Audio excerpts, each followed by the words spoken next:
के आ रहे हैं। सूर्य भगवान आ रहे हैं। तो सभी लोग खड़े हो गए, बड़े प्रसन्न हो गए कि सूर्य देवता आ रहे हैं भैया, आज पहली बार नीचे उतर के आ रहे हैं। और तपन में भी कमी है, उतने ऊंचा रहने के बाद भी यहाँ पसीना बह रहा है। अगर वो नीचे आ जाएंगे तो फिर, लेकिन ये दिव्य तेज प्रकाश है उनका, तो हमें लगता है प्रभु आ रहे हैं सूर्य देवता। तो सब लोग तो खड़े हो गए, लेकिन भगवान नहीं खड़े हुए। थोड़ी देर में देखा वो सूर्य देवता नहीं थे, वो तो सत्यराजित महाराज है। सत्यराजित गले में एक मणि पड़ी है और उस मणि को लेकर के आए हैं। अब सब लोग भगवान की तरफ नहीं देख रहे, उस मणि की तरफ देख रहे हैं। मणि का चमत्कार देख रहे हैं। संसार क्या करता है? ये चमत्कार को ही नमस्कार करता है। संसार चमत्कार को नमस्कार करे। तो सब लोग अब भगवान को देखना बंद कर दिया, सब मणि की तरफ देख रहे हैं। और जैसे मणि की तरफ देखा तो लोग मणि से बड़े प्रभावित हो गए। और भगवान के भगत कहने लगे, एक काम करें सत्यराजित जी महाराज, आप भगवान को मंगल बधाई देने के लिए आए हो रुक्मिणी कृष्ण के मंगल विवाह में, एक काम कर लीजिए, ये मणि भगवान को दे दीजिए। ये मणि भगवान के गले में बड़ी सुंदर लगेगी। तो सत्यराजित ने मुंह बना लिया, मुंह बना लिया, मतलब मन देने का नहीं, मन नहीं है देने का। और सत्यराजित जी महाराज जी जैसे जैसे बहाने बना करके और भगवान के स्थान को छोड़ के भाग गए। भगवान के स्थान, भगवान को छोड़ के भाग गए। अच्छा ये बताओ, जो भगवान को छोड़ के भाग जाएगा उसका तो भाग्य सौभाग्य में नहीं दुर्भाग्य में बदल जाएगा। बदलेगा नहीं बदलेगा?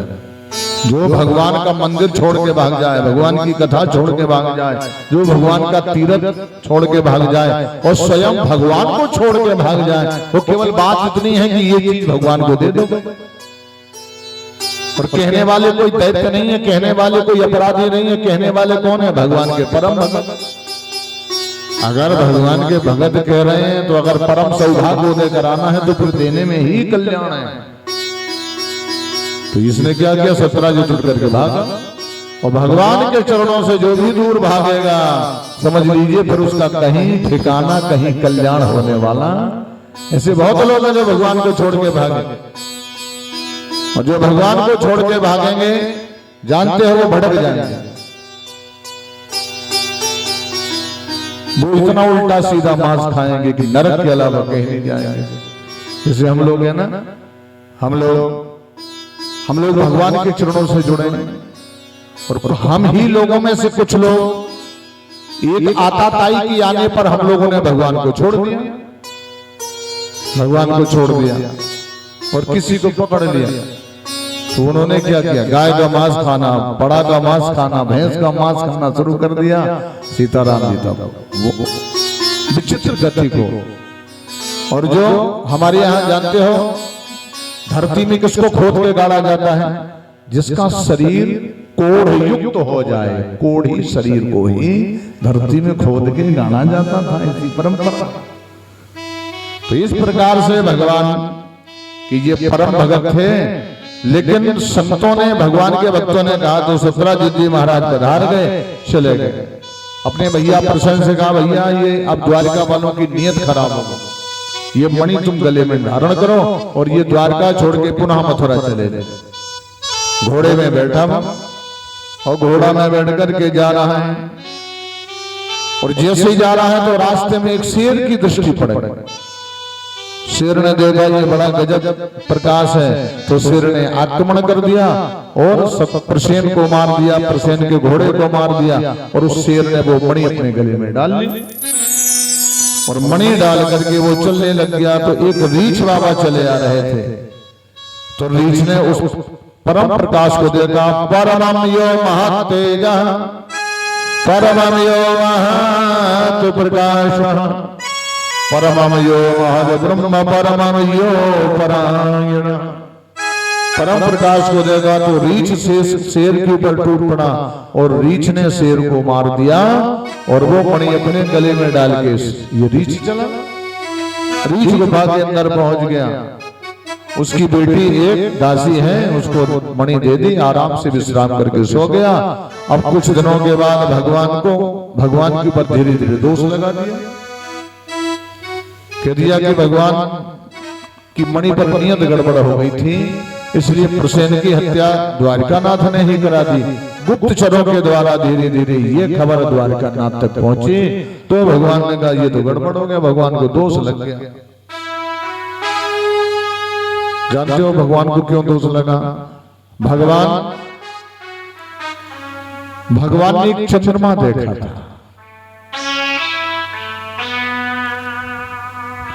जब राम का जन्म हुआ था, श्री राम जी का, तो चंद्रमा बहुत रोया, बहुत रोया।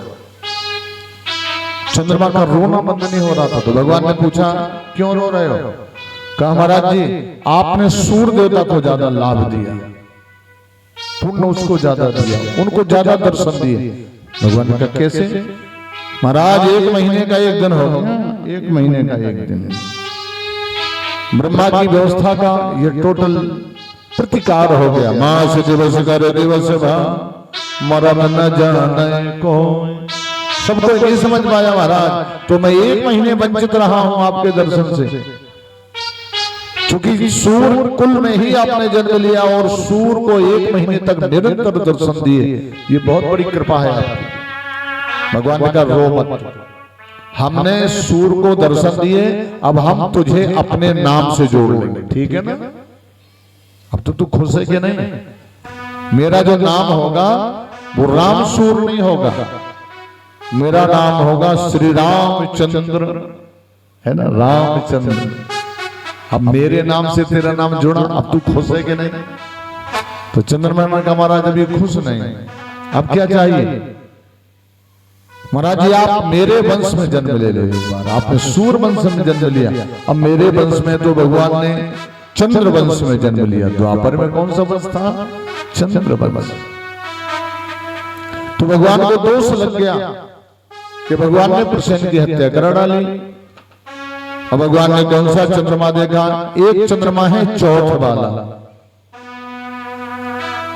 और साल में एक ही बार वो चौथ आती है जिसमें देखने से दोष लगता है। कौन सी चौथ है वो? भादों की शुक्ल पक्ष की चौथ। उस चौथ के चंद्रमा को किसी को नहीं देखना चाहिए। भाई क्या ऐसी बुराई है चौथ के चंद्रमा में कि उसे नहीं देखना चाहिए? अच्छे लोगों को, जो भगवान के भगत हैं, जो भगवत प्रेमी हैं, अपनी परम मुक्ति चाहते हैं, उन्हें 2 चंद्रमाओं से दूर रहना चाहिए। कौन से 2 चंद्रमा? भाई चंद्रमा तो एक ही होता, ये 2 कहां से हो गए? तो संतों ने लिखा है 2 चंद्रमा है, एक ऊपर रहता है, एक धरती में। सोजसी सुमति सुभगति सुख नाना, अगर इतना चाहते हो तो सोजस सुमति सुभगति सुख नाना, इतना तुम चाहते हो तो ये 2 चंद्रमाओं से परहेज करो, बचो। सोजस सुमति सुभगति सुख नाना, जो चाहो आपने कल्याण। सोजस सुमति सुभगति सुख नाना।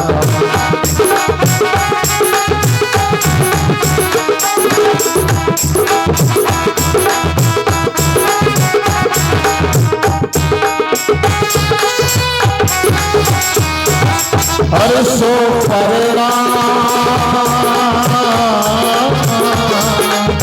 सो परिणाम मिला भूषण, तजब चौथ चंदा की नाई, तजब चौथ चंदा की नाई, तजब चौथ चंदा की नाई।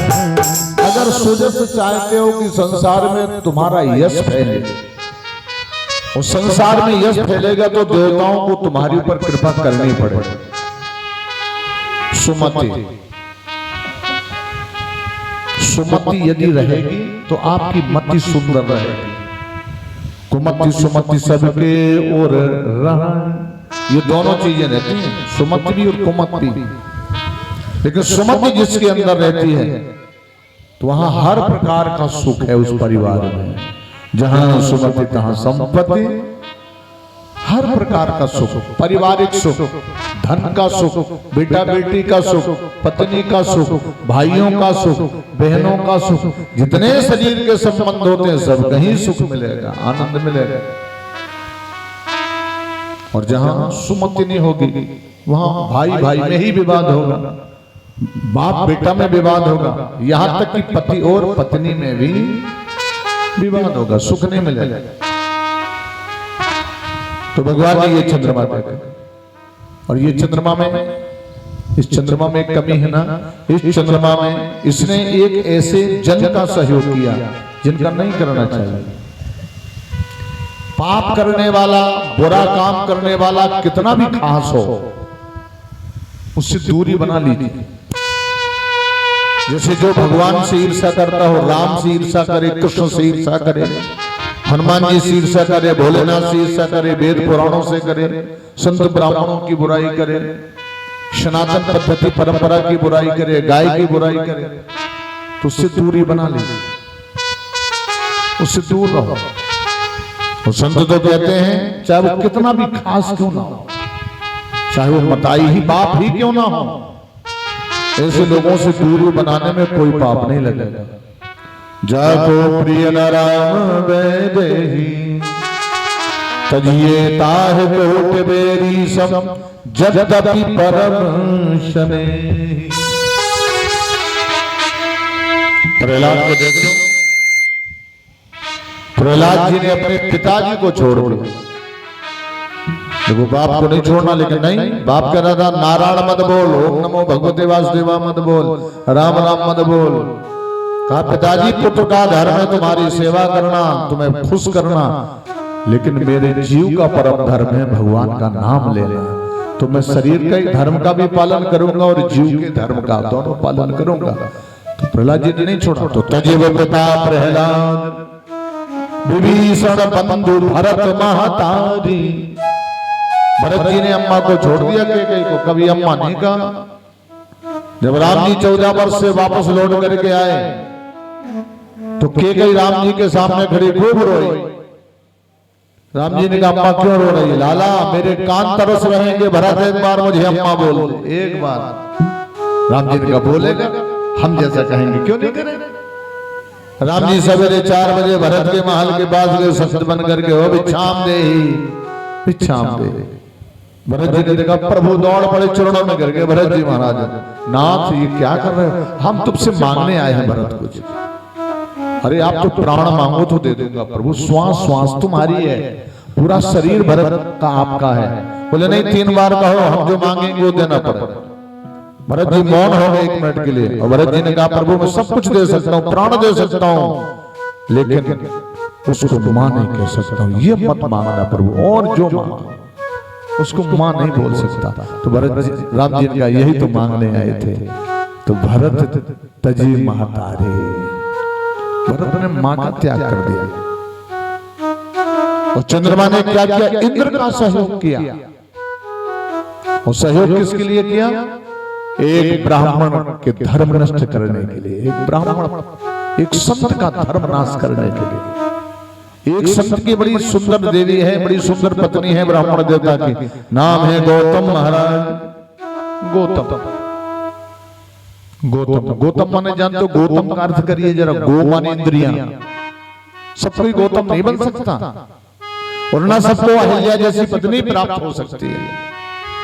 गो माने होता है इंद्रियां, तम माने अंधेरा, जो इंद्रियों के अंधकार से ऊपर उठ गया हो, ऐसा गौतम। ऐसे गौतम ऋषि। तो पत्नी कैसी? अहिल्या, कभी हिलने वाली नहीं। अगर देवराज इंद्र गौतम का वेश बना करके ना आते तो अहिल्या हिलने वाली नहीं थी, उसका नाम ही अहिल्या है, नहीं हिल सकती थी। और चंद्रमा ने सहयोग किया, और गौतम जी ने इंद्र को भी श्राप दिया था, चंद्रमा को भी श्राप दे दिया, जितने लोग लगे थे सबको श्राप दे दिया, और फिर बाद में अपनी पत्नी को भी श्राप दे दिया। तू समझ नहीं पाई कि तेरा पति, अरे वो बनावटी पति बन करके आया। तो जानती उसने हाथ जोड़ करके अहिल्या ने कहा प्रभु नारी की मुक्ति तो केवल 2 लोग ही कर सकते हैं, नारी जीवन भर भजन करे तो मुक्त नहीं हो सकती, उसका प्रमोशन जरूर हो जाए। जैसे नर्मदा को देख लीजिए, नर्मदा देवी हमारी स्वर्ग तक प्रमोशन हो गया था। नर्मदा का सा शरीर स्वर्ग तक पहुंच जाए, देवराज इंद्र आसन पर बैठावे, लेकिन जब आसन छोड़ करके वो फिर मृत्यु लोक में आवे तो उसके सिंहासन की धुलाई होती थी। धुलाई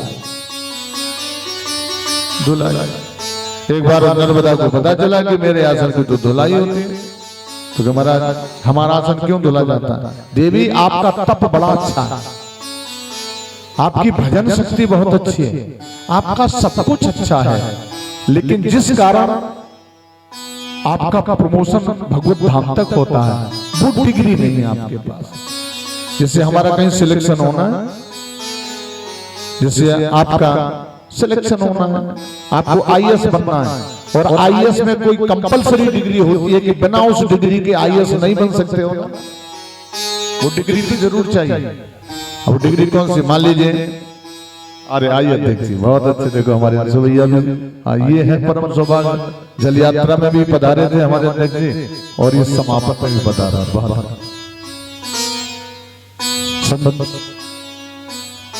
जी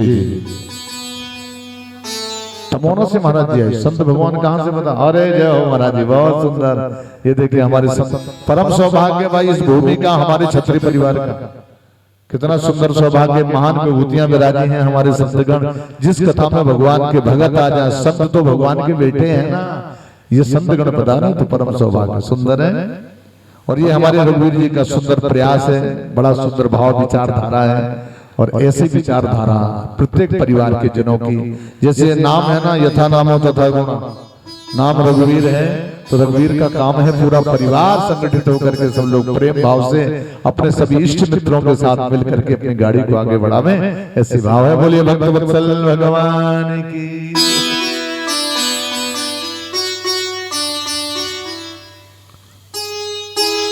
तो पत्नी हमारी नर्मदा जी का सिंहासन, अब जैसे आईएएस का सिलेक्शन होना है, डीएम बनना, और उसमें इंटर की टीसी मार्कशीट जरूर लगेगी, वो नहीं, बाकी तो है आपके पास, लेकिन इंटर वाली नहीं है तो क्या होगा? सिलेक्शन नहीं होगा, आप उस जगह नहीं पहुंच सकते।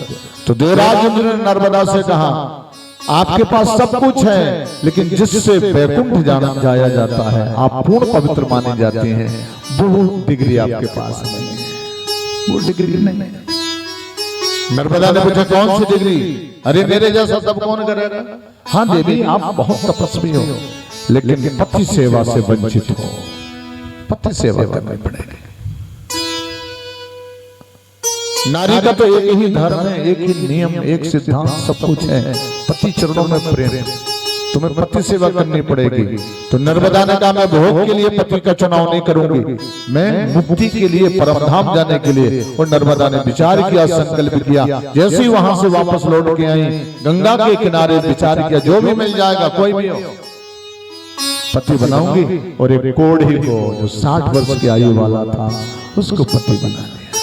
उसने बहुत मना किया, अरे बेटा तू मेरी बेटी के बराबर है, मैं बूढ़ा हूँ, 60 वर्ष की आयु है, तू तो युवा है, पुत्री एक नए नहीं महाराज, मैंने आपको पति गंगा को साक्षी मान के आपका वर्ण कर लिया, आप मेरे पति हैं। और गंगा ने, हमारी नर्मदा ने वो धर्म पालन करके बताया कि उस कोढ़ी को भी राजकुमार बना दिया। ये पति से कोढ़ी भी राजकुमार बन गया। सबकी आंखें दो, सबसे बड़ा बल कहाँ होता है? संत में और सती में, दो में सबसे बड़ा बल संत में और सती में। ये दोनों पृथ्वी का गुरुत्वाकर्षण बढ़ाते हैं, पृथ्वी की उत्पादन क्षमता बढ़ाते हैं, पृथ्वी का पावर बढ़ाते हैं। तो भगवान ने इसी चंद्रमा को देखा तो भगवान को दोष लग गया।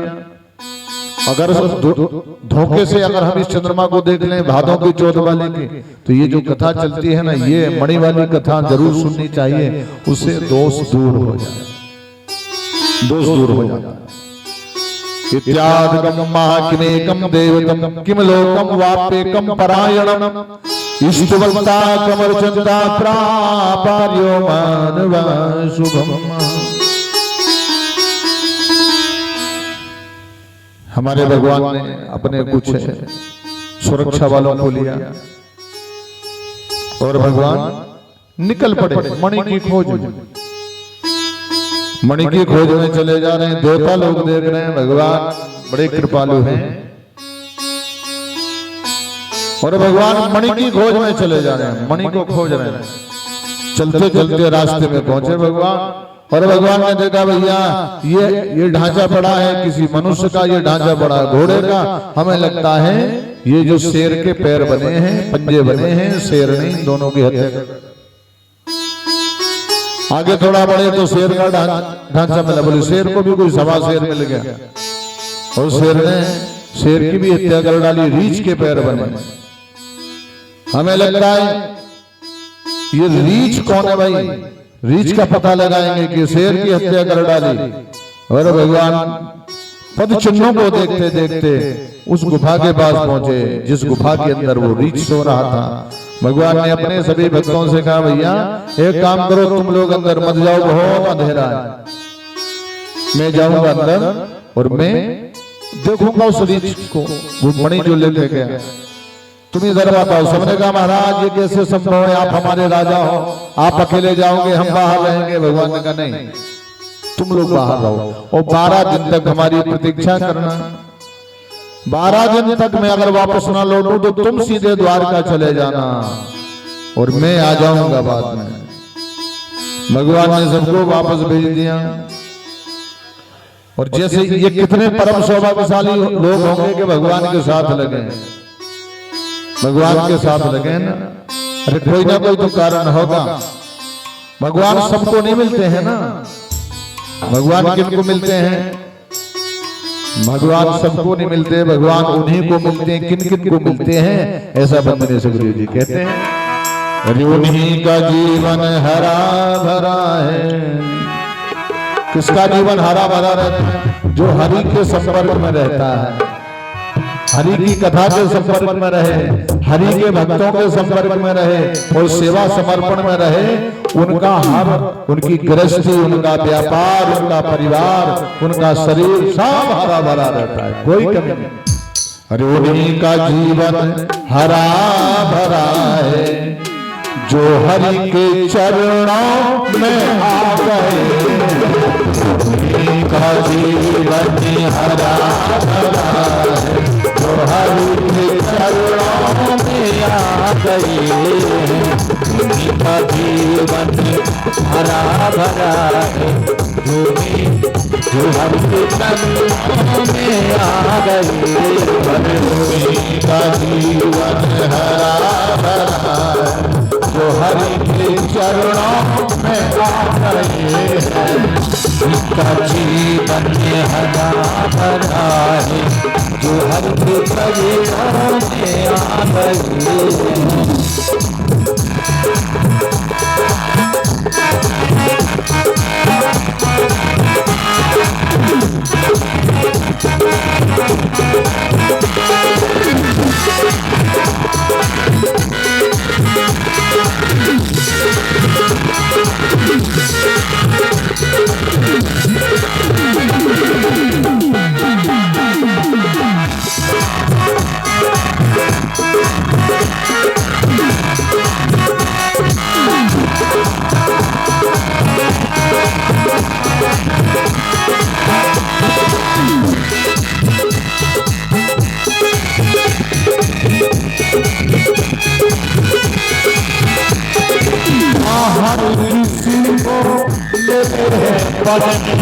ना हर किसी को मिले हैं बनने, हर किसी को मिले हर किसी को मिले।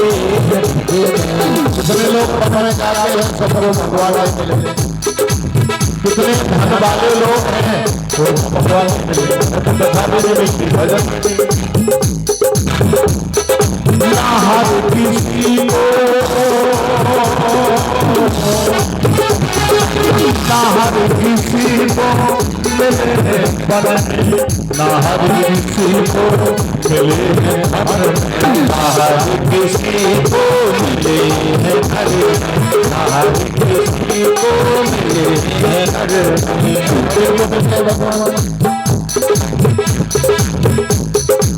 मिले तो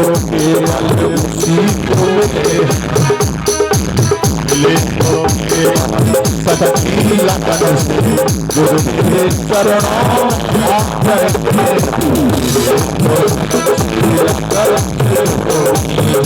तेरे चरणों में आ गए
पल के और तो पाया करीब पाया करीब और तो पाया करीब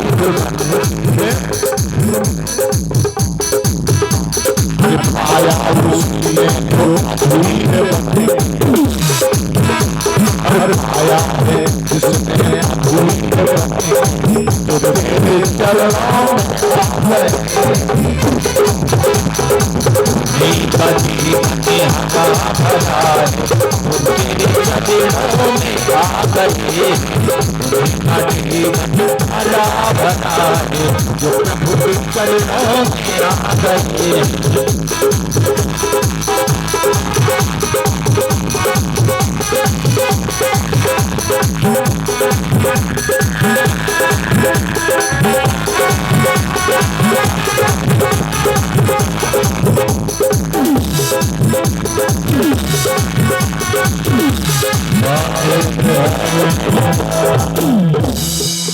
उन्हीं का जीवन हरा भरा है जो हरि के चरणों में आ गए हैं। अगर हमें अपना परिवार हरा भरा रखना है, अपना व्यापार हरा भरा रखना है, अपने बेटा बेटी हरे भरे रखने हैं, अपना शरीर हरा भरा रखना है, तो कुछ समय निकाल के हरि के चरणों से संपर्क बनाए रखो। अगर मंदिर जाने का समय नहीं है तो घर में आपके मंदिर होगा छोटा सा। ऐसा कोई घर नहीं है जिस घर में छोटा मोटा हल्का सा मंदिर ना हो। उसी जगह आंख बंद करके उससे संपर्क बना लो। अगर उससे उनके संपर्क में रहोगे तो सारा संसार तुम्हारे संपर्क में रहेगा। और जिन जिन का उनसे संपर्क कट गया वो ना इस घाट के और ना उस घाट के। इस कारण से उनसे संपर्क बनाए रखो। भगवान बड़े कृपालु हैं। देखिए ये रीछ सो रहा है अंदर, अब इसका कभी ना कभी तो भगवान से संपर्क रहा होगा, कभी ना कभी तो रहा। हमारी ऊपर संत कृपा हो जाए, भगवत कृपा हो जाए, दिव्य कृपा हो जाए, गुरु कृपा हो जाए, तो कभी ना कभी तो हरि कृपा हमने प्रभु के चरणों में संपर्क बनाया, तभी तो ये सब संभव है। तो ये रीछ बड़ा भागी है। अभी रीछ का पुराना टाइम देखिए, कहीं ना कहीं तो ये भगवान से जुड़ा होगा। अरे भगवान अपना द्वार का परम धाम छोड़ करके जंगल में पधारे, सबको दूर करके स्वयं गुफा के अंदर प्रवेश किया। देखा ये सो रहा। और एक द्वापर में, एक त्रेता में दो ऐसे भक्त हो गए जो सोते सोते भजन करते हैं। जगती में तो करते हैं, सो रहे हैं तो भी भजन कर रहे हैं। अपनी जो श्वास का बैलेंस मिलता ना वो व्यर्थ नहीं बर्बाद करते।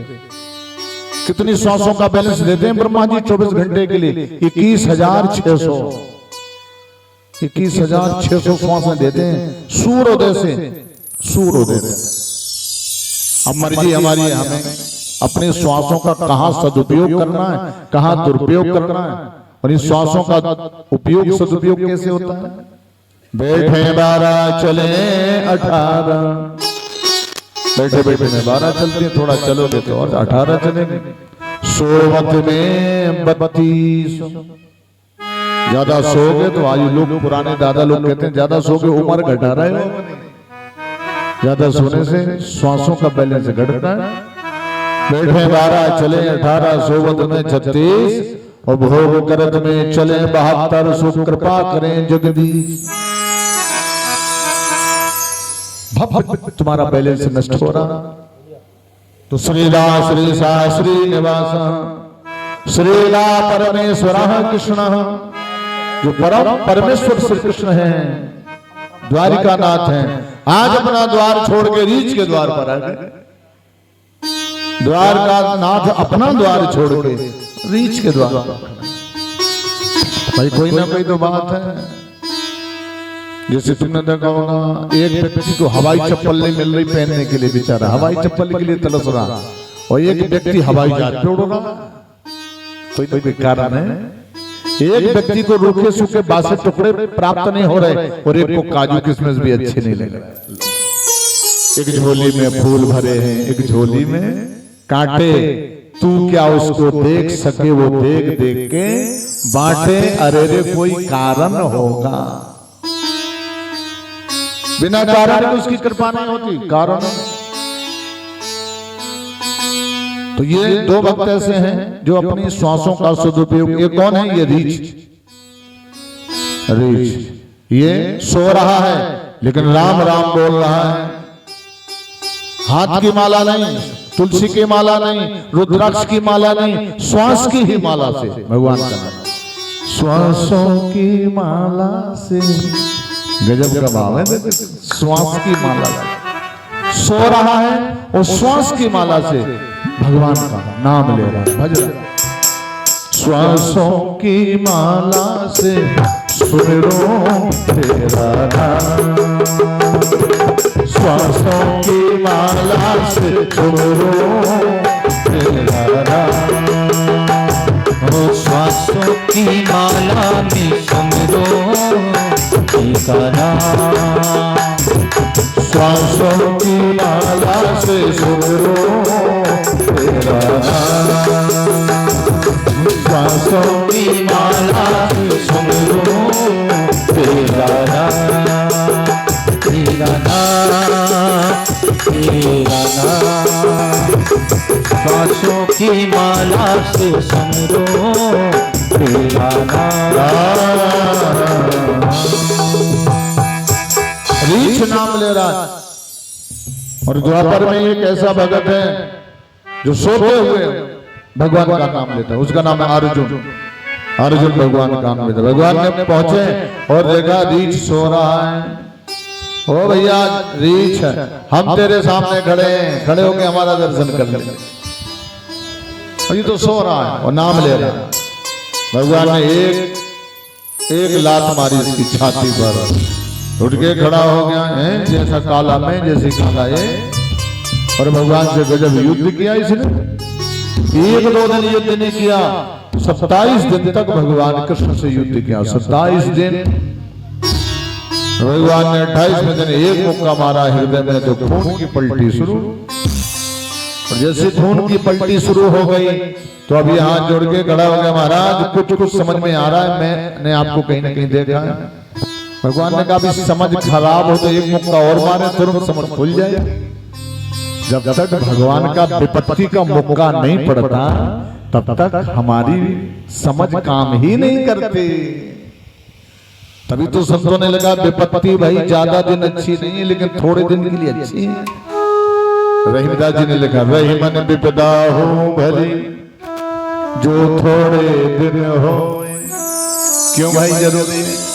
संसार के लोगों का सबका पता चल जाता है, रिश्तेदार कौन अच्छा है, कौन खास है, कौन दिखावटी है, कौन बनावटी है, कौन सही है, सबकी जांच पर रखता है सबकी। रहीमन विपदा हो भली जो थोड़े दिन होए, हित अनहित या जगत में जान पड़े। सबकी जानकारी हो जाती है, सबका पता परिचय हो जाए। भगवान ने कहा याद करो मुझे पहचाना कि नहीं? बोले महाराज पहचाना तो है, लेकिन जिस रूप में मैंने आपको देखा था वो रूप नहीं है। भगवान ने कहा किस रूप में देखे? अच्छा ये जानते हो कौन है रीच? ये जामवंत जी महाराज। कौन है जामवंत जी? ये वही जामवंत जी हैं जब जहां भी गाड़ी अटक जाती थी राम जी की तो ये जामवंत जी ही इशारा करते थे ऐसा करिए। जामवंत जी से ही एक बार तो बड़ी विचित्र गाड़ी अटक गई राम जी की। लंका में रावण को परास्त कर दिया, लंका पर विजय प्राप्त कर ली और चलने की तैयारी हो गई तो विभीषण हाथ जोड़ के खड़ा,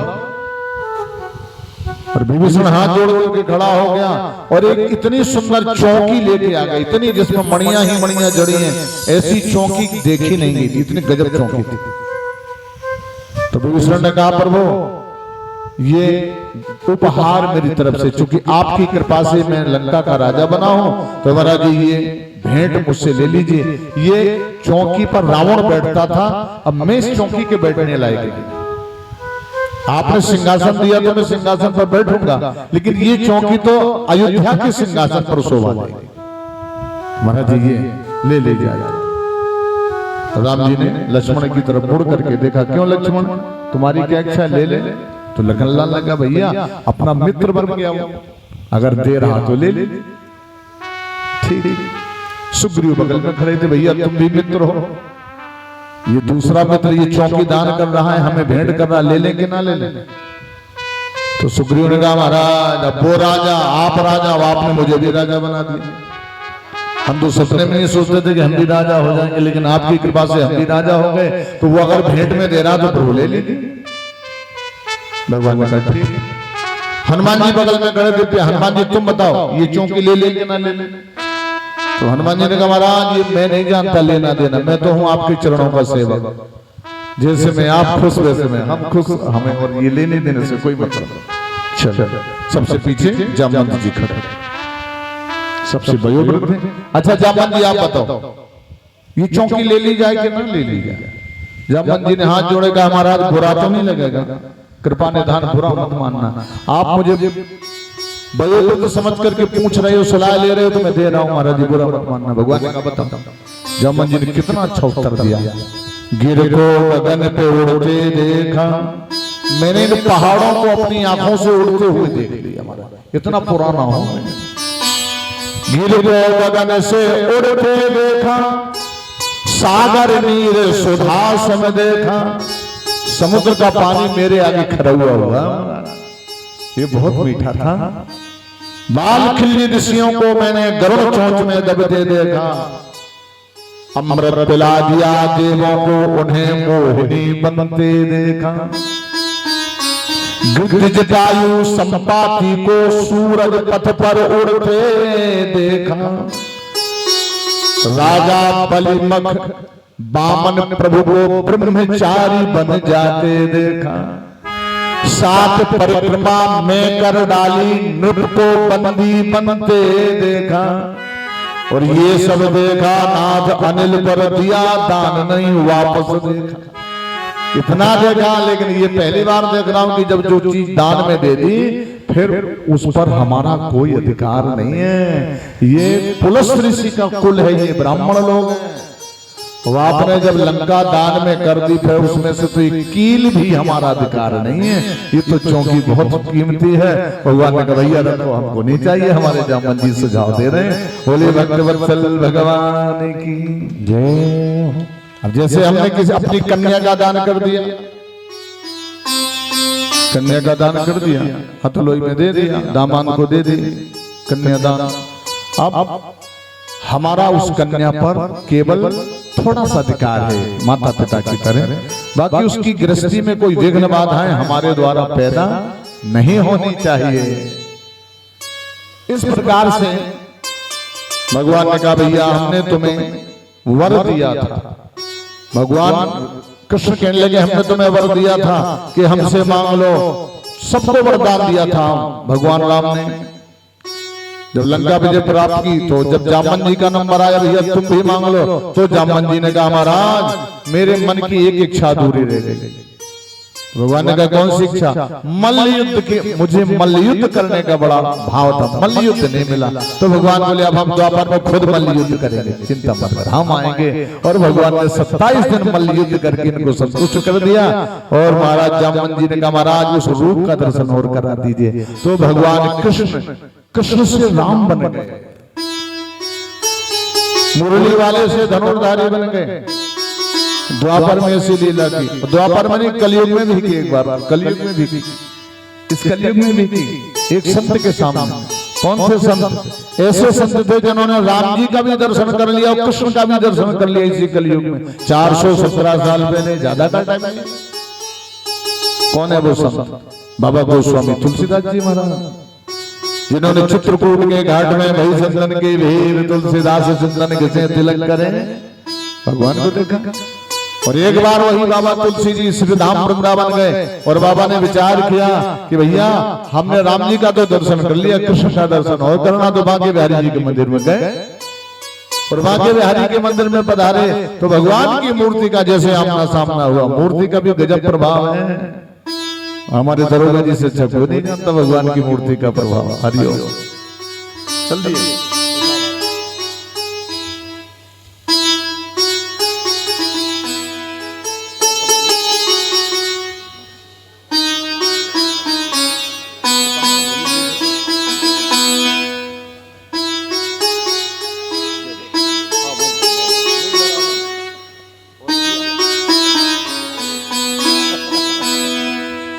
बोले भक्तवत्सल भगवान की जय।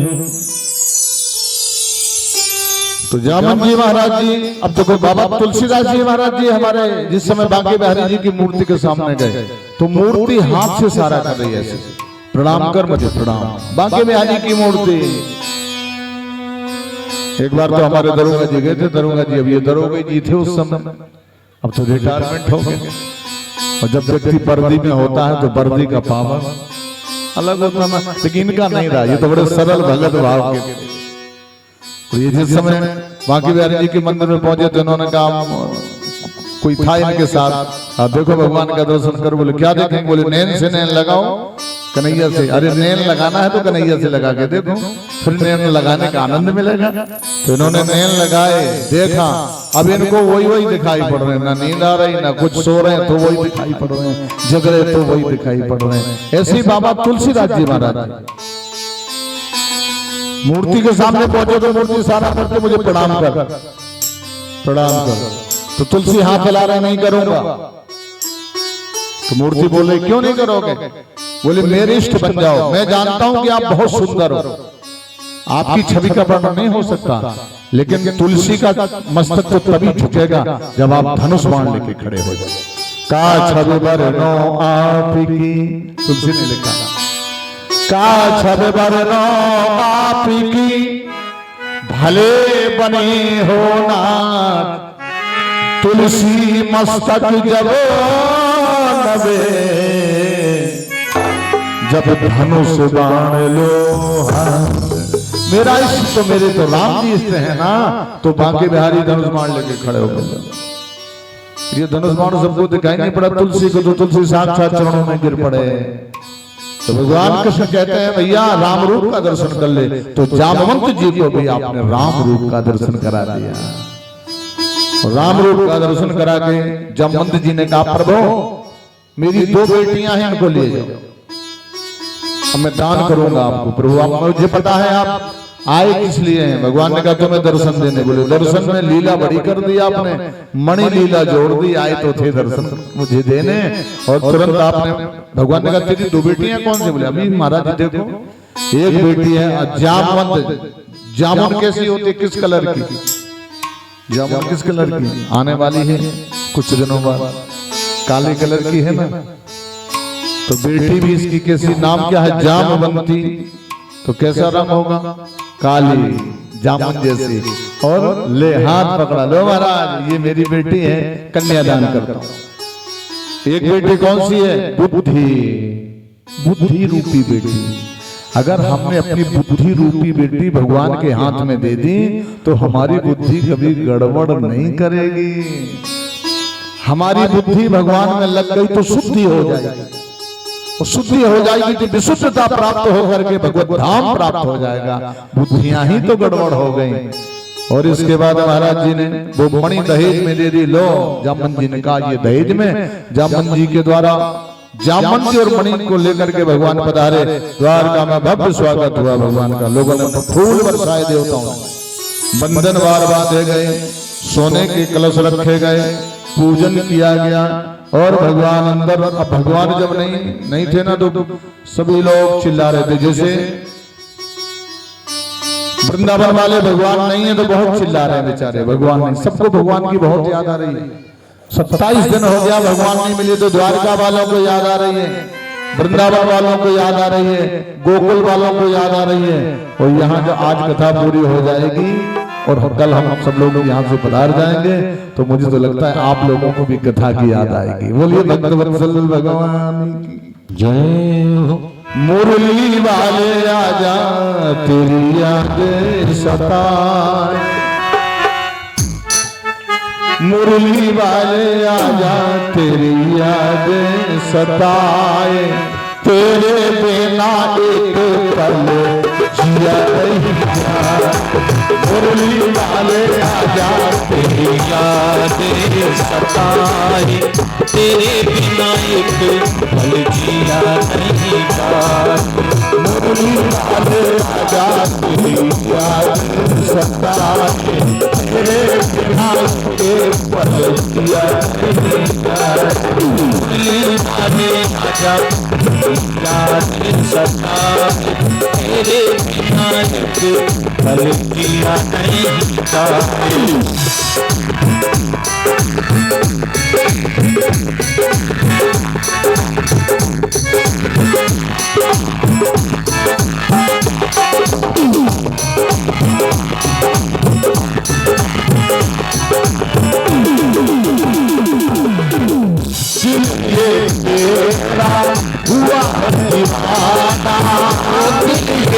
तेरा हुआ है दीवाना, हमको ना भाए श्याम सारा जमाना, हमको ना भाए श्याम सारा जमाना। भाए श्याम सारा जमाना, सारा जमाना। ओ सावरे पक्षी वाले आजा तेरी याद सताए, तेरे बिना एक पल जिया नहीं जाए। सीता ले आजा तेरी याद सताए, तेरे बिना एक पल जिया अच्छा ये बताओ पक्षी वाले की याद कितनी आती है, ये बात कर रहे हैं। बड़ी बात क्या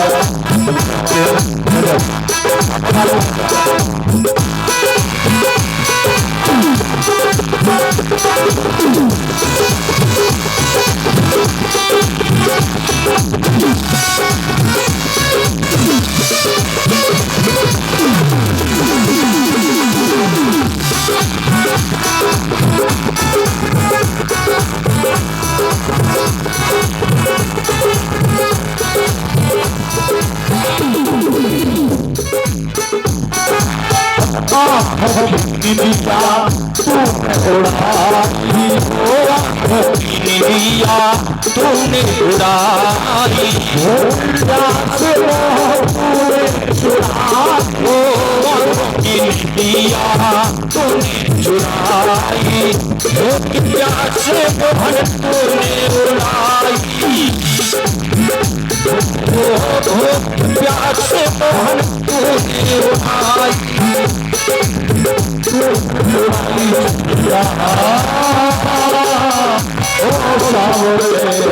बंसी वाले आजा तेरी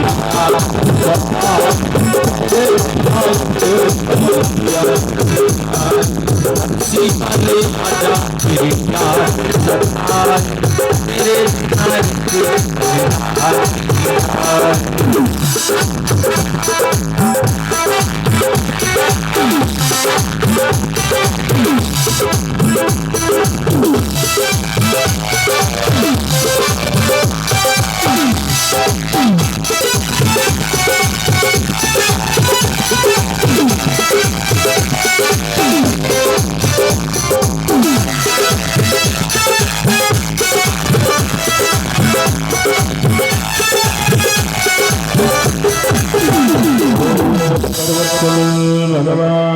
की जय। और भगवान जामवंती जी को लेकर के द्वारिका में पधारे, भगवान का भव्य स्वागत हुआ। और भगवान ने वो मणि जिसकी थी उस मणि को उसी के पास लेके पहुंचे। ये मणि किसकी थी? सत्राजित महाराज जी की। सत्राजित के पास पहुंचे, लो काका जी ये आपके मणि। अब सत्राजित ने तो बहुत उल्टा सीधा बोला था द्वारिकानाथ के लिए। द्वारिकानाथ ने मेरे भाई की हत्या करवा डाली। द्वारिकानाथ में बड़ा लोभ है, द्वारिकानाथ में बड़ा लालच है। और जैसे मणि को देखा, बोले यही मणि है ना? बोले मणि तो यही। अब सिर नीचे कर रहे हैं, आंख से आंख नहीं मिला रहे। भगवान मणि देकर के वापस लौटे। और जैसे भगवान वापस लौटे तो अब सत्राजित के हृदय में उसके दिल की धड़कन बढ़ रही है। अब क्या किया जाए? द्वारकानाथ से संबंध खराब हो गया। देखो, संबंध खराब यदि भगवान से कर लोगे तो सब कुछ खराब हो जाएगा। संबंध खराब ना गुरु से होना चाहिए, ना संबंध खराब माता पिता से होना चाहिए, और ना संबंध खराब परिवार से होना चाहिए, और ना संबंध खराब संत महात्माओं से होना चाहिए, और भगवान से तो होना ही नहीं चाहिए। माता पिता और गुरु की वाणी तो इसमें विचार करने की बात नहीं, वो जैसा कहें वैसे करो। माता पिता और गुरु की वाणी वे नहीं विचार करिए शुभ जाने। अब सत्राजित के हृदय में खलबली मच गई कि भगवान से संबंध खराब हो गए, क्या किया जाए? देखो, जिसने भगवान से संबंध जोड़ लिया उनका बुरा समय भी अच्छा समय हो गया, और जिसने भगवान से संबंध खराब कर लिया उसका अच्छा समय भी आगे चल के खराब हो गया, खराब हो गया। इसलिए भगवान के चरणों में जिनका संबंध हो गया उनके जीवन में आनंद ही आनंद हो गया। इसलिए चाहे जितना धन बढ़ जाए हमारे पास, ध्यान रखना बंधु, चाहे जितनी संपत्ति बढ़ जाए, जितनी प्रॉपर्टी बढ़ जाए, जितना ऊंचा पद मिल जाए, भगवान करे सबको मिले, खूब ऊंचे बढ़ो, लेकिन एक ध्यान रखना, भगवान से संबंध खराब मत करना। अगर भगवान से संबंध अच्छे रहेंगे तो आपकी पर समझ लीजिए देव कृपा सदा रहने वाली है। भगवान से संबंध बना के रखिए। सत्राजित महाराज जी को अब बड़ी खलबली मची है। पत्नी से पूछा, ये बताओ भगवान से संबंध कैसे अच्छे हो? तो सत्राजित की पत्नी ने कितनी अच्छी सलाह दी। कभी कभी होता क्या है, ये जो हमारी बहनें बैठी हैं ना, ये ऐसे गजब का सुझाव देती हैं कि सटीक सुंदर हो जाए। लोग इनकी कम मानते हैं, अगर इनकी बात कभी कभी बहुत अच्छी सटीक हो जाए। तो सत्राजित की पत्नी ने कहा, एक सुझाव है, हमारे पास एक ही बेटी है, दूसरी बेटी नहीं है, बेटा कोई नहीं, जितना जो कुछ है अपनी बेटी का है।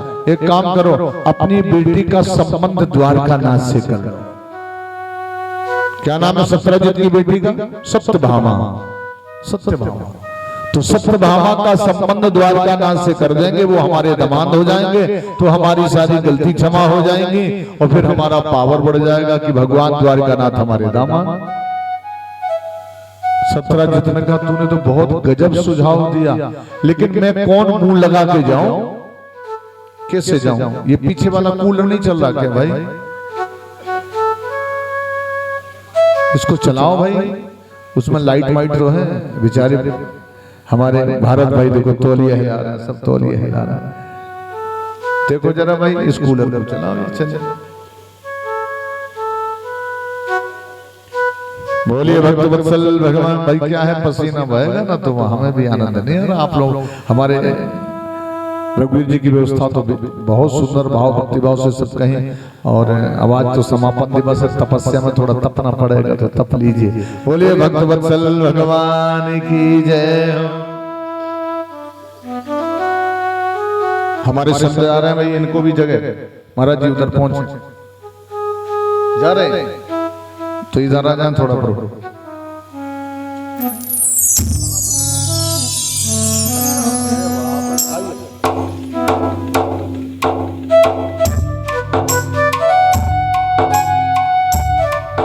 बोले भक्त वत्सल भगवान की जय।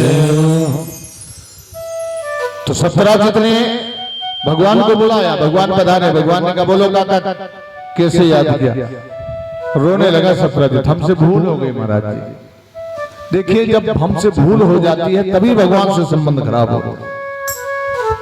जब हमसे भूल हो जाए तभी हमारे संतों से संबंध खराब होते हैं। जब हमसे भूल हो जाए तो ब्राह्मणों से संबंध खराब होते हैं, और जब भूल हो जाए तो हमारे माता पिता से भी संबंध खराब हो जाते हैं।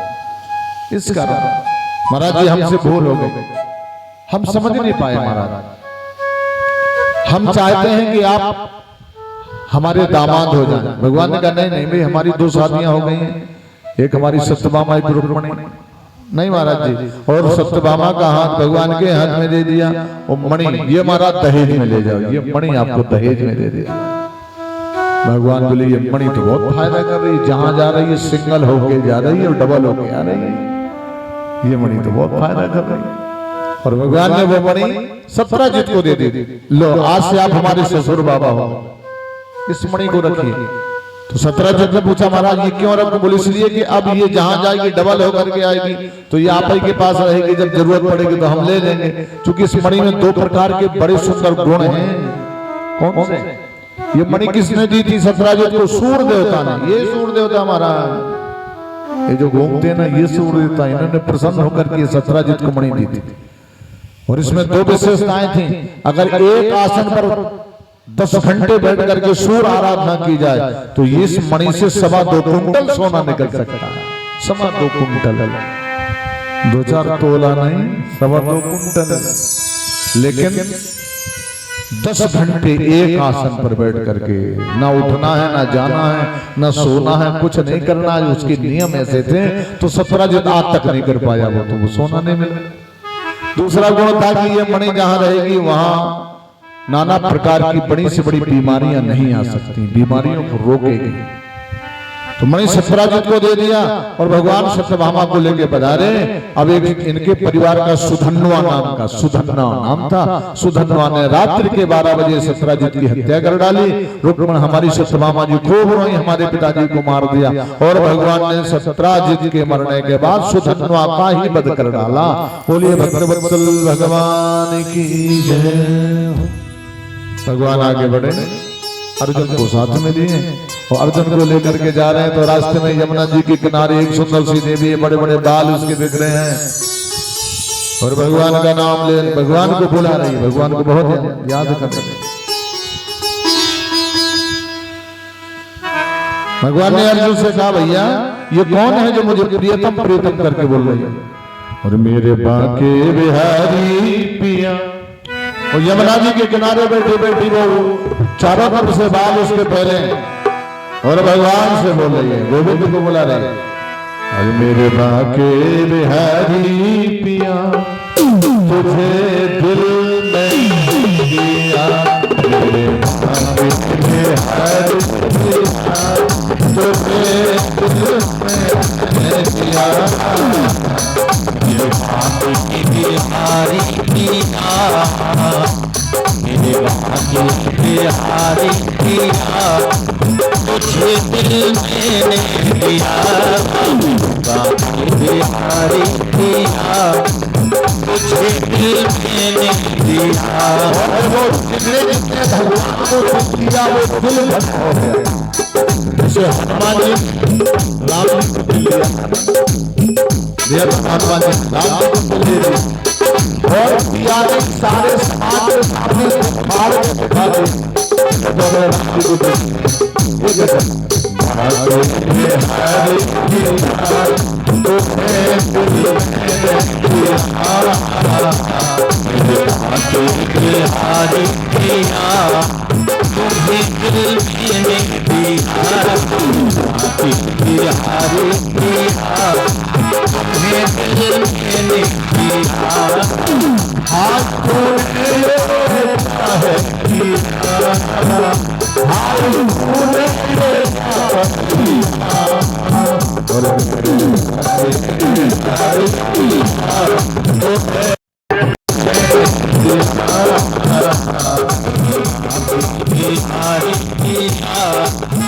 तेरा दिल मेरा दिया।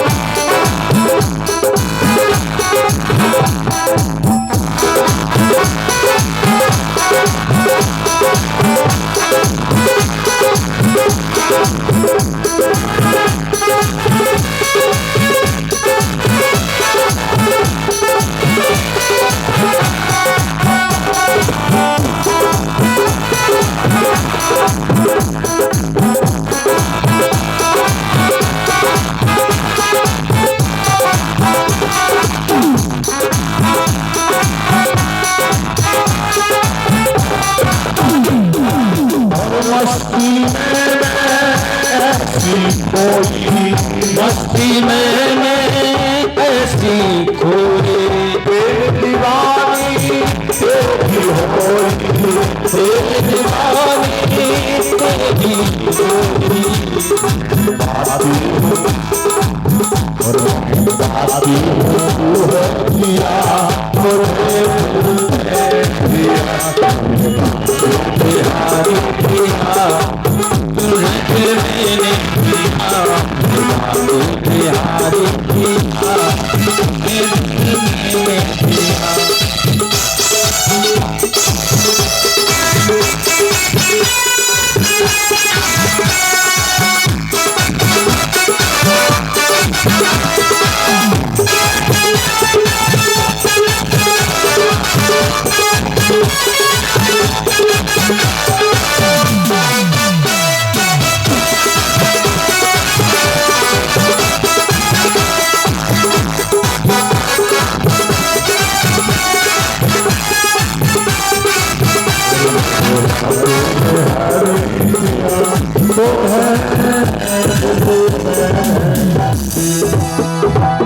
तो ज्यादा दिल नहीं दे सकते हैं तो एक घड़ी तो अपना दिल भगवान को दीजिए।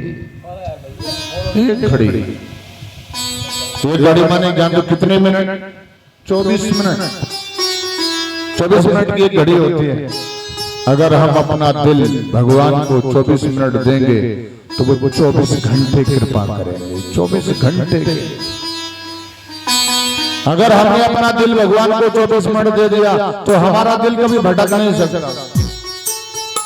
हमारा दिल लोभ से दूर रहेगा, क्रोध से दूर रहेगा, ईर्ष्या से दूर रहेगा, सब सारी बुराइयों से दूर रहेगा। जो दिल, जैसे हनुमान जी ने अपना दिल दे दिया भगवान, हनुमान जी ने दिल में, शंकर ने अपना दिल भगवान को दे दिया।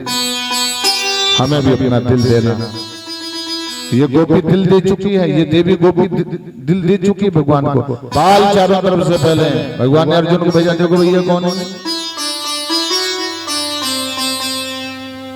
अर्जुन पहुंचा तो कृष्ण कृष्ण बोल रही है, मेरे भाग्य में हरि पिया, मैं समर्पित हूं। अर्जुन ने कहा कौन हो देवी? तो ये कुछ नहीं बोली। अर्जुन ने कहा बताओ, मेरा नाम कालिंदी है। कालिंदी यमुना मैया है। यमुना मैया भी भगवान को अपना दिल दे बैठे हैं, उनको भेजो। अर्जुन गए और द्वारिकानाथ भगवान को सब बताया और हमारी कालिंदी के पास भगवान आए और भगवान ने कालिंदी माने यमुना जी से तीसरा विवाह किया, एक लक्ष्मणा से विवाह किया। भगवान की 8 पटरानियां हैं। एक तो ऐसा, एक ऐसा स्थान था, एक ऐसा ससुर इनका होने वाला जिसके बाद बड़े 7 उद्दंड बैल थे। उद्दंड, बड़े उद्दंड। और राजा ने घोषणा की कि जब 7 को एक साथ नाथ देगा वही मेरी बेटी का नाथ होगा। भगवान ने उन 7 बैलों को नाथ दिया, वो लक्ष्मणा के पति बन गए। बोलो भक्तवत्सल भगवान की। भगवान की 8 पटरानी और आगे लीला का विस्तार किया भगवान ने। नारद जी महाराज जी आए, भगवान से कहने लगे प्रभु, भौमासुर की जेल में 16,100 राजाओं की बेटियां बंद है। 16,100 राजाओं की बेटियां बंद और वो मुक्त होना चाहती हैं भौमासुर के कारागार से। कृपा करें आप, वो बड़ी भक्त हैं, आपका दिन रात चिंतन करती हैं। तो भगवान ने कहा ठीक है, सब हम को साथ में लिया। ये जो भौमासुर है, इसकी राजधानी प्रयाग ज्योतिषपुर है। पहाड़ों का परकोटा, अग्नि का परकोटा, जल का परकोटा, और चौथा परकोटा बड़ा कठिन है। इसका एक मित्र है जिसका नाम मूर है, मूर नाम का दैत्य, जिसके 6 सिर हैं, 10,000 फंदों का बड़ा भव्य जाल लेके रहता है, और ये नरकासुर भौमासुर की सुरक्षा में रहता है। भगवान श्री कृष्ण ने पहाड़ों का परकोटा तोड़ा, जल का तोड़ा, अग्नि का तोड़ा, और 10,000 इस मूर नाम के दैत्य के फंदे काट दिए तलवार से, और इस मूर नाम के दैत्य का वध कर डाला। तो भगवान का एक नाम हो गया मुरारी भगवान। बोलिए मुरारी भगवान की जय। और भगवान ने भौमासुर का वध किया, 16,000 राजाओं की बेटियों को जेल से मुक्त कराया। सारी वो देवियां देख रही हैं, क्योंकि उनकी आंखों ने ऐसा सुंदर रूप आज तक देखा ही नहीं था। भगवान कहते हैं देवियों अपने अपने घर चले जाओ, जो जिसकी बेटी हो अपने अपने घर चले जाओ, तुम मुक्त हो आज से, जेल से जाओ। अपने माता पिता से कहना हमारे विवाह करा दो। तो सब देवियों ने कहा महाराज हमसे कोई विवाह नहीं करेगा। कोई हम 10 साल से इसकी जेल में बंद है, कोई 5 साल से बंद है, कोई 15 साल से बंद है, कोई राजकुमार हमसे विवाह ही नहीं करेगा। तो भगवान ने कहा फिर महाराज अब आप ही कृपा करो महाराज, आप हम सबके साथ विवाह करें। तो भगवान नारद जी की तरफ बोले कि भाई ये ऐसे बवाल के चक्कर में तुम हमको फंसा रहे हो। अरे हमने तो जेल से मुक्त कराया, और 1, 2, 4 हो तो विचार करें, ये 16,100 हम सबके साथ कैसे विवाह करें? भाई बड़ा विवाद होगा, एक ही विवाह में तो सुख शांति नहीं मिलती, और ये 16,100 हो जाएंगे। तो फिर देवियों ने हाथ जोड़े, आप सर्व समर्थ हो प्रभु, सर्व समर्थ हो, हम समर्थ नहीं है, आप सर्व समर्थ हो। तो भगवान ने 16,100 राजाओं की बेटियों से गंधर्व विवाह किया, और सबको अपनी पत्नी स्वीकार कर लिया। ऐसा कृपालु कौन हो सकता है? और ऐसे कृपालु को हम भूल जाते हैं। इससे दयालु को सूरदास जी ने लिखा, मौसम कौन कुटिल खल कामी, मौसम कौन कुटिल खल कामी, जिह तन दियो ताह बिसरायो, ऐसो नमक हरामी। हम कितने नमक हरामी कि जिसने सब कुछ दिया उसी को भुला दिया। अरे जिसने हमारी पर इतनी बड़ी कृपा की हम उसका नाम नहीं ले पा रहे, जिसने हमें कितना धन दिया हम उसकी सेवा में कुछ धन खर्च नहीं कर पा रहे, जिसने हमें इतना अच्छा तन दिया अरे हम उसकी सेवा में अपना तन नहीं लगा पा रहे हैं, जिसने अच्छा मन दिया तो मन नहीं लगा पा रहे हो। तो सूरदास जी ने लिखा, सूरदास देखो दुनिया में पतितन में पति नामी, मौसम कौन कुटिल खल कामी सिया। ऐसे भगवान के सुंदर विवाह हुए। भगवान बड़े प्रेम से रह रहे द्वारिका में, बड़े प्रेम से रह रहे, बड़े आनंद से रह रहे। यहां पर भगवान के एक परम सखा की कथा है ना, भगवान की परम सखा नाम क्या है? सुदामा जी महाराज। विप्रस्यासीदं सखा, और ये सुदामा जी से भगवान की मित्रता कहां हुई? पढ़ाई के लिए जा रहे थे। सुदामा जी के पिताजी का नाम सुदास नाम का ब्राह्मण था, सुदास, और सुदामा जी की मां का नाम वैराग्यवती था। ये दोनों ब्रह्मनिष्ठ भगवान के परम भक्त ब्राह्मण परिवार था। एक ही बेटा सुदामा, और इनका गांव कौन सा था? शांतिपुर नाम का गांव। सुदामा जी का नाम शांतिपुर, इनका गांव शांतिपुर। उस वैदिक काल के अनुसार, आज के अनुसार बदल गया वो गांव का नाम। आज के अनुसार उस गांव का नाम है पोरबंदर। पोरबंदर, जिससे बीच में क्या है कि कुछ ऐसा कालखंड आया कि उसमें हमारे नगरों के, हमारे गांवों के, हमारे शहरों के, स्थानों के नाम बदल दिए गए। जो बदल दिए गए वो थे नहीं। जैसे हमारा जो तीर्थों का राजा है उसका क्या नाम था? प्रयागराज। लेकिन बीच में 800-900 के बीच में ये कालखंड आया ऐसा कि कुछ विधर्मियों ने, कुछ अधर्मियों ने, कुछ दैत्यों ने हमारे ऐसे पावन जगहों का नाम बदल दिया, और प्रयागराज का नाम क्या लगा? अल्लाहबाद। अगर इंग्लिश में बोलोगे तो अल्लाहबाद आएगा। तो ये नाम बदल दिया। अब लेकिन संत महात्मा भगवान की कृपा हो गई तो संत जन पधारे, तुमने फिर अपना अलट पलट के फिर जैसा प्रयागराज का प्रयागराज हो गया। तो सुदामा जी जिस नगर के रहने वाले थे उस नगर का नाम था शांतिपुर, लेकिन आज की दृष्टि में देखते हैं तो पोरबंदर के नाम से जाते। पोरबंदर पढ़ने कहां जा रहे थे, विद्याध्ययन करने के लिए कहां जा रहे थे? अवंतकापुरी। अवंतकापुरी वो वैदिक कालखंड की बात, लेकिन आज उस अवंतकापुरी का नाम क्या है? उज्जैन। कालखंड में आइए तो उसका नाम उज्जैन है। सुदामा जी विद्याध्ययन बहुत छोटा सा बालक था, पढ़ने के लिए जा रहा है। यहां से कृष्ण बलराम दोनों दारू के साथ आश्रम गुरुकुल जा रहे थे। अच्छा, गुरुकुल की पढ़ाई में और आज की स्कूलों की पढ़ाई में अंतर है, बहुत अंतर है। गुरुकुल में क्यों पढ़ाते थे? पहले गुरु के द्वारा, गुरु के यहाँ जब शिक्षा हो, हमारे बच्चे पढ़ने के लिए जाते थे तो गुरु कोई धन नहीं लेता था, निःशुल्क उन्हीं छात्रों से अपने आश्रम को चलाते थे। लकड़ी काट कर गिलावे, भिक्षावृत्ति करें, चाहे बड़े बड़े राजाओं के बेटे हों, चाहे ब्राह्मणों के बेटे हों, किसी के बेटे हों, उससे पूरा सिस्टम चलता था।